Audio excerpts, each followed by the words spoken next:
ज़राअत पाकिस्तान की मईशत का इंतहाई अहम हिस्सा है, जो जीडीपी में तकरीबन 23% कंट्रीब्यूट करता है और लेबर फोर्स में 37.4%। इसके अलावा पाकिस्तान के लगभग 70% एक्सपोर्ट्स भी डायरेक्ट या इनडायरेक्ट तौर पर ज़राअत से जुड़े हैं।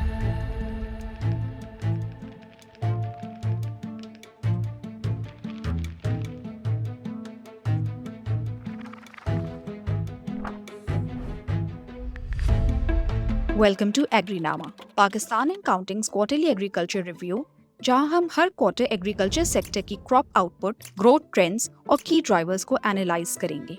3 अहम फोर्सेस पाकिस्तान की ज़राअत को बराह रास्त मुतासिर करती हैं। पहली है यूनिट इकोनॉमिक्स, यानी input costs, global commodity prices और एक्सपोर्ट डिमांड। दूसरी है क्लाइमेट, यानी मॉनसून पैटर्न्स, पानी की अवेलेबिलिटी, हीट वेव्स और एक्सट्रीम वेदर इवेंट्स।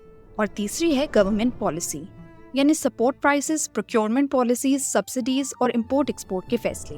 आइए देखते हैं कि 2026 के पहले 2 क्वार्टर्स में इन कुव्वतों ने पाकिस्तान की ज़राअत को कैसे मुतासिर किया। पाकिस्तान में फसलों के 2 बड़े सीजन होते हैं, रबी जो सर्दियों की फसल है जैसे गंदम, और खरीफ जो गर्मियों की जैसे कपास और चावल। इस वक्त रबी की कटाई खत्म हो रही है और खरीफ की बुआई सर पर है। यूएस ईरान जंग की वजह से डीजल की कीमत 380 रुपए फी लीटर तक पहुंच चुका है, जिसका बराह रास्त असर ट्यूबवेल इरिगेशन, ट्रैक्टर के इस्तेमाल और कटाई के अखराजात पर पड़ रहा है। जहाँ तक खाद की बात है, वहाँ रबी में मार्केट ठहरी रही। यूरिया अपनी जरूरत से ज्यादा मैसर था और डैप भी बआसानी दस्तयाब था। रबी की सबसे अहम फसल गंदम है, जो अक्टूबर से दिसंबर के दरमियान बोई जाती है और मार्च से मई तक काटी जाती है। पाकिस्तान का तकरीबन 80% गंदम पंजाब से आता है, 13 से 14% सिंध से और बाकी खैबर पख्तूनख्वा और बलूचिस्तान के चंद खास इलाकों से। माज़ी करीब में गंदम पाकिस्तान की शायद सबसे भरोसेमंद फसलों में से है। पिछले 25 सालों में इसकी प्रोडक्शन तकरीबन 49% बढ़ी और फी एकड़ पैदावार भी बेहतर हुई। किसान की नजर से देखें तो इसमें रिस्क कम है, मार्केट बनी बनाई है, लागत भी हद में रहती है और फसल के बाद भूसा मवेशियों के काम आ जाता है। लेकिन 2025 से 26 का सीजन गंदम के लिए मुश्किल रहा।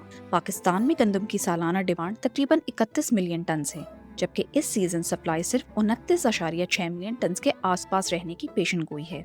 इस सप्लाई गैप के बीच 3 बड़ी वजूहात थी। सबसे पहले, डीजल की कीमतें मार्च में 258 रुपए से बढ़कर अप्रैल में 458 रुपए पर लीटर तक चली गईं, जिसने हार्वेस्टिंग और इरिगेशन के खर्चों को खासा बढ़ा दिया।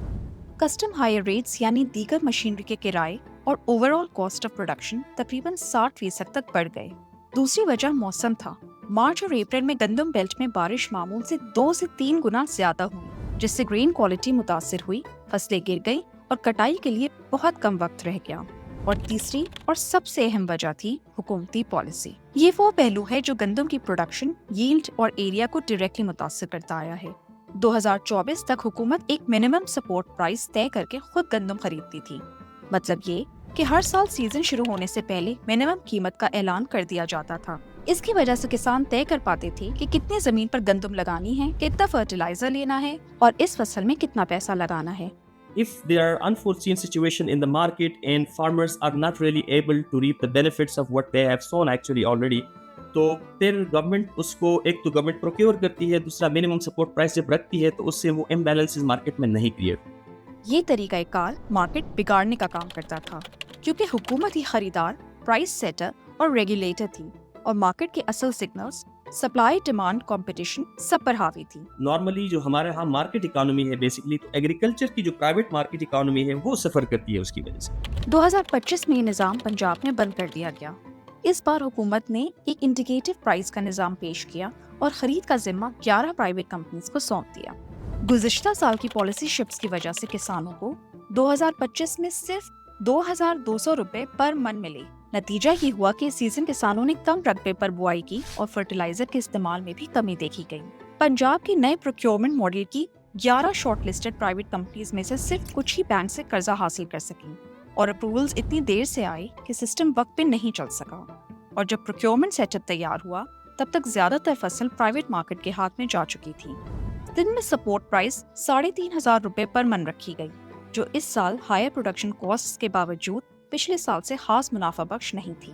वो ये एस्टिमेट कर रहे हैं कि 3 से 5 टन जो है पाकिस्तान को फूड सिक्योर रहने के लिए गंदम है वो इंपोर्ट करनी पड़ेगी। اب نظر ڈالتے ہیں خریف 2026 کی طرف، جس کی بوائی شروع ہو چکی ہے اور کٹائی سال کے آخر میں ہوگی۔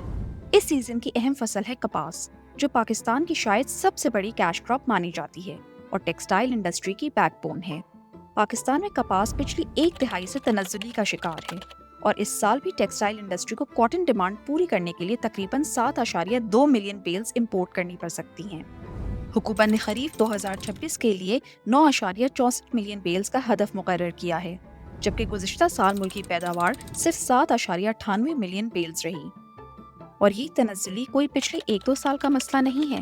2004 سے 2005 کے عروج کے مقابلے میں کپاس کی پیداوار تقریباً 60% تک گر چکی ہے۔ ایریا بھی پچھلے 10 سالوں میں 31% سے کم ہوا ہے اور پاکستان کی ییلڈز گلوبل ایوریج سے کافی نیچے ہیں۔ اس کے پیچھے بھی انہی 3 قوتوں کا ہاتھ نظر آتا ہے۔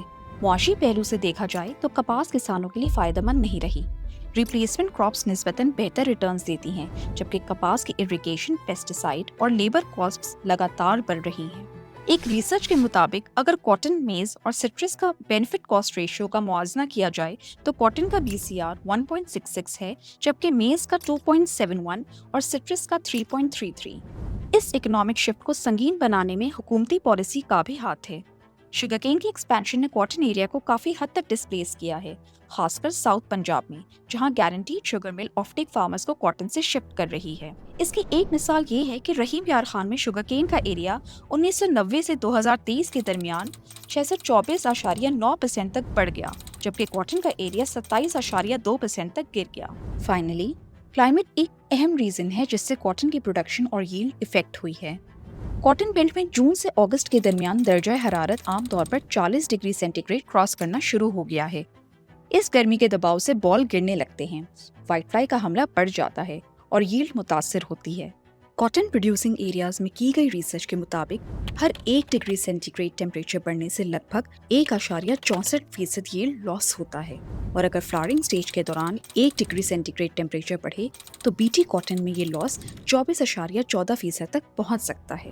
اس بدلتے کلائمیٹ کے ساتھ سیڈ ٹیکنالوجی میں بھی جدت کی ضرورت تھی۔ پاکستان نے 2000 کی دہائی میں BT کاٹن اڈاپٹ کی، یعنی جینیٹکلی ماڈیفائڈ سیڈ، جو کہ کیڑے مارنے کے لیے بنی تھی۔ کچھ عرصے تک تو یہ کام کرتی رہی، لیکن آہستہ آہستہ کیڑوں نے BT جینز کے خلاف ریزسٹنس بنا لی۔ BT جینز کو اثر انداز رکھنے کے لیے اسے مسلسل بہتر کرنا ضروری ہے، لیکن وہ ریسرچ جو ہمارے کلائمیٹ اور کنڈیشنز کے مطابق ہو، نہ ہو سکی۔ آج مارکیٹ میں جو سیڈ ملتا ہے وہ موسٹلی ان رجسٹرڈ اور ان سرٹیفائڈ ہے۔ تو کاٹن کی کہانی میں کوئی ایک ولن نہیں ہے، بلکہ یہ ہمیں دکھاتا ہے کہ زراعت کے مسائل کس طرح آپس میں جڑے ہیں۔ اس سال حکومت نے کپاس کی فصل کو پھر سے بحال کرنے کے لیے ارلی سوئنگ اور کراپ زوننگ جیسے اقدامات متعارف کرائے ہیں، لیکن کیا یہ ریورسل ممکن بھی ہے؟ بایو ٹیکنالوجیکل ٹولز آ رہے ہیں، بہت سارے گرین ہاؤسز بن رہے ہیں، بہت سارے اسپیڈ بریڈنگ یونٹس بن رہے ہیں۔ ایک تو وہ اس میں ایڈ ہمیں کرے گا کہ ہم اس کو بیٹرمنٹ کی طرف لے کے جائیں۔ دوسرا، اسی سال کے حوالے سے بات کروں گا کہ اس میں ہماری ایڈوائزریز جو ہے بہت ان ٹائم ہے، جیسے اب تو گرمی کی شدت جو ہے اس وقت بہت زیادہ ہے، لیکن اس میں اسٹریٹجی بھی ہوتی ہے۔ اب اس کے اوپر پچھلے 2 سال سے بہت زیادہ کام ہو رہا ہے، گورنمنٹ بھی اس کے اوپر بہت زیادہ زور دے رہی ہے کہ ہم کاٹن کی ریوائول کریں۔ تو کاٹن کے گروئنگ ایریاز میں ہم نے جو ریسرچ کا پرپس تھا وہ یہ کیا ہے کہ ہم نے ارلی سوئنگ کاٹن کے اوپر زیادہ زور دیا ہے اور BT کاٹن کو ہم نے پروموٹ کیا ہے۔ جب کپاس اور دیگر فصلوں کی بات ہو تو پیسٹیسائڈ ایکو سسٹم سمجھنا بھی ضروری ہے۔ پاکستان اپنی تقریباً مکمل پیسٹیسائڈ ڈیمانڈ امپورٹ کرتا ہے، لیکن رجسٹریشن میں رکاوٹیں، نقلی پروڈکٹس اور کمزور نگرانی کی وجہ سے یہ نظام ان ایفیشنسیز کا شکار ہے۔ امپورٹ کیے گئے پیسٹیسائڈ کا لگ بھگ 70% کاٹن فیلڈز پر استعمال ہوتا ہے۔ زیادہ تر پروڈکٹس ٹیکنیکل گریڈ فارم میں امپورٹ ہوتے ہیں اور پاکستان میں ری پیک کیے جاتے ہیں۔ اس مرحلے پہ نگرانی کمزور ہے، جس کے باعث جعلی مال، ملاوٹ وغیرہ کا خدشہ بڑھ جاتا ہے۔ نتیجتاً کسان پروڈکٹ کی اصل کوالٹی کو سمجھے بغیر اس کی پوری قیمت ادا کرتا ہے، جبکہ پیسٹ کنٹرول ایفیکٹونیس یقینی نہیں رہتی۔ ریگولیٹری سائٹ پر بھی کافی انیفیشنسی موجود ہے۔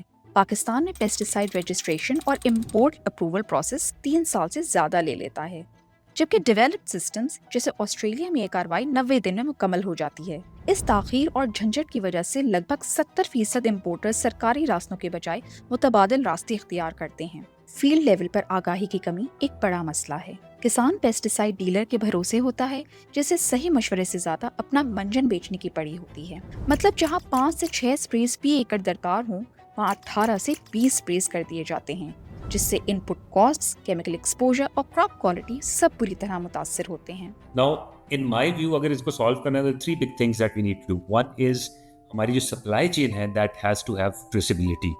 इसमें government has to either mandate it or private sector has to step up. Secondly, बहुत ज़्यादा important है कि डीलर नेटवर्क को ट्रेन करना. So there are handful of companies, Syngenta in one of those companies, जहाँ पे exclusive dealers होते हैं जिनके ऊपर प्रॉपर ट्रेनिंग प्रोग्राम होती है कि क्या प्रिस्क्राइब करना है, किस क्रॉप के लिए कौन सा प्रोडक्ट जाएगा. So there has to be some intervention on that aspect. And lastly, I think government really has to partner with the private sector to make sure कि एक तो फार्मर एजुकेशन के ऊपर बहुत काम हो रहा है, उनको काउंटरफीटिंग का बताए, उनको राइट यूज ऑफ पेस्टिसाइड का बताए, उनको स्टूवर्डशिप ट्रेनिंग के ऊपर आगाही दी जाए. अगले सेक्शन से पहले एक नजर डालते हैं इस वीडियो के स्पॉन्सर सिंजेंटा पर। पाकिस्तान के किसानों के साथ सिंजेंटा का रिश्ता 65 साल से जारी है। आज दुनिया भर में उगने वाला हर 3 टमाटरों में से 1 टमाटर सिंजेंटा के सीड से उगता है। पाकिस्तान में किसानों तक बेहतरीन सॉल्यूशंस पहुंचाने के लिए सिंजेंटा ने 25 साल पहले नया सवेरा फ्रेंचाइज नेटवर्क शुरू किया था। आज ये नेटवर्क मुल्क भर में 1100 से ज्यादा फ्रेंचाइजेस के साथ पाकिस्तान के सबसे बड़े एग्री बिजनेस नेटवर्क्स में से एक बन चुका है, जहां क्रॉप प्रोटेक्शन प्रोडक्ट्स स्टैंडर्डाइज कीमतों पर फराहम किए जाते हैं। इसके साथ साथ ट्रेमेंट ट्रेनिंग, PPE अवेयरनेस और स्टीवर्डशिप प्रोग्राम्स के जरिए सिंजेंटा सेफ फार्मिंग प्रैक्टिसेस को प्रमोट करता है और किसानों तक डिजिटल टूल्स पहुंचाने में भी मदद करता है।